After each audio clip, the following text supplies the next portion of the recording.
Hello friends, welcome to the channel. இன்னைக்கு video ரொம்பவே இன்ட்ரஸ்டிங்கா இருக்க போகுதுங்க. இன்னைக்கு லஞ்ச் பாக்ஸ்க்கு நான் என்ன பேக் பண்ணிருக்கேன் அப்படிங்கறத பார்க்கலாம். கூடவே ஒரு குட்டியா ஒரு ஷாப்பிங் வீடியோவும் பார்க்கலாம். நம்ம சேனலை இன்னும் சப்ஸ்கிரைப் பண்ணாம பார்த்திருந்தீங்கன்னா ப்ளீஸ் சப்ஸ்கிரைப் பண்ணிக்கோங்க. அப்படியே இந்த வீடியோ பிடிச்சதுன்னா மறக்காம லைக் பண்ணிக்கோங்க. இன்னைக்கு லஞ்ச் பாக்ஸுக்கு பாஸ்மதி ரைஸில் வெஜிடபிள் பிரியாணி தான் பண்ணியிருந்தேன். ரொம்பவே டேஸ்டியாக வந்திருந்தது. கூடவே ஆனியன் ரைத்தாவும் ஸ்நாக்ஸுக்கு கருப்பு கொண்டக்கடலை சுண்டல் பேக் பண்ணியாச்சு.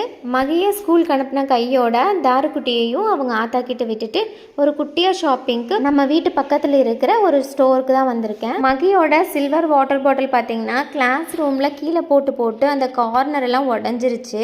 சரி, டெம்ப்ரவரியாக ஒரு பிளாஸ்டிக் வாட்டர் பாட்டில் தான் எடுத்துகிட்டு போயிட்டு இருந்தான். இன்றைக்கி அதுதான் வாங்கிட்டு கூடவே ஸ்நாக்ஸ் பாக்ஸ் 2 பார்ட்டிஷன் இருக்கிற மாதிரியும் வாங்கிட்டு வந்தாச்சு. இந்த வீடியோ உங்களுக்கு பிடிச்சிருந்ததுன்னா மறக்காமல் ஒரு லைக் பண்ணிக்கோங்க. நாளைக்கு இன்னொரு வீடியோவில் பார்க்கலாம். பாய்.